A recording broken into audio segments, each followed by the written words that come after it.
Welcome back to our channel. In today's video, we're diving into a quick guide on how to delete a WhatsApp message group using the PC app, thanks to the new update. Let's get started.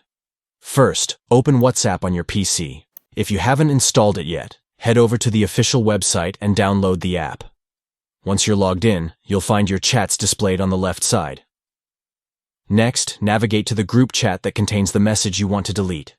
Click on the group to open the conversation. Take a moment to scroll through the messages and find the specific message you wish to remove.